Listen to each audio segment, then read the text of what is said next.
Prosecution ಅಷ್ಟು ನಡೀತಾ ಇದೆ. ನಡೀಲಿ ಈಗ ಮ್ಯಾಟರ್ಸ್ ಇನ್ ದ ಕೋರ್ಟ್. ನಮಗೆ I am very confident. So ನಮಗೆ ನ್ಯಾಯ ಸಿಗುತ್ತೆ ಅಂತ ನಾನು very confident. We have to wait and watch. Sir, ಈಗ ಮಹದಾಯಿ ವಿಷಯದಲ್ಲಿ ರಾಷ್ಟ್ರೀಯ ವನ್ಯಜೀವಿ ಮಂಡಳಿ ತಿರಸ್ಕಾರ ಮಾಡಿದೆ.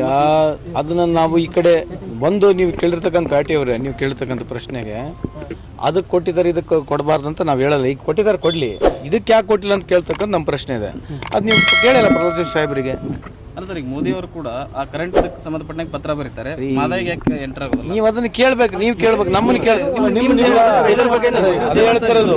ನಮ್ಮ ಆನ್ಸರ್ 10 ವರ್ಷದಿಂದ ಬರೀ ಇದೇ ನಡೀತಿದೆ ಇಡೀ ದೇಶದಾಗ ಅಂತ ಹೇಳ್ತಿರೋದು. ಅವರು ಮಹದಾಯಿ ವಿಷಯದಲ್ಲಾಗಿರಲಿ, ಕಳಸಾ ಬಂಡಿ ವಿಷಯದಲ್ಲಾಗಿರಲಿ, ಅವ್ರದ್ದೇ ಸರ್ಕಾರಗಳಿದಾವಲ್ವಾ. ರಾಜ್ಯದಲ್ಲಿ ಅವ್ರದ್ದೇ ಸರ್ಕಾರ ಇತ್ತು, ಕೇಂದ್ರದಲ್ಲಿ ಅವ್ರದ್ದೇ ಸರ್ಕಾರ ಇತ್ತು. ಎಲ್ಲ ಬಂದು ಭಾಷಣಗಳು ಬಿಗಿದೋದ್ರು, ವರ್ಕ್ ಆರ್ಡರ್ಗಳು ತಂದರು, ವರ್ಕ್ ಕೆಲಸ ಮಾಡಿದ್ರು. ನೀರಿನ ವಿಷಯ ಬಂದಾಗ, ಕರ್ನಾಟಕ ವಿಷಯ ಬಂದಾಗ ಯಾವ ರೀತಿಯಾದ ಮಲತಾಯಿ ಧೋರಣೆ ಆಗಿದೆ ಅಂತ ತಮಗೆಲ್ಲ ಗೊತ್ತಿದೆ. ಅದೇ ಪ್ರಶ್ನೆ ನಾವು ಕೇಳ್ತಾ ಇರ್ತಕ್ಕಂಥದ್ದು, ಯಾಕೆ ಮಾಡ್ತಾ ಇಲ್ಲ? ಸೊ ಇದು ನೀವು ಸಾರ್ವಜನಿಕರ ಹತ್ರ ಒಯ್ಯಿರಿ. ಇಂಥ ಒಂದು ಕೆಲಸ ದಯಮಾಡಿ ಮೋದಿ ಸಾಹೇಬ್ರೆ ಬಿಡ್ರಿ. ಯಾವ ಇಶ್ಯೂ ಇರ್ತವೆ, ನಮ್ಮ ಕರ್ನಾಟಕದ ಇಶ್ಯೂ ಬಂದಾಗ ಯಾವತ್ತೂ ಕಳೆದ 10 ವರ್ಷದಿಂದ ಇದೇ ರೀತಿಯಾದಂಥ ಧೋರಣೆ ಆಗಿದೆ ಕೇಂದ್ರ ಸರ್ಕಾರದಿಂದ.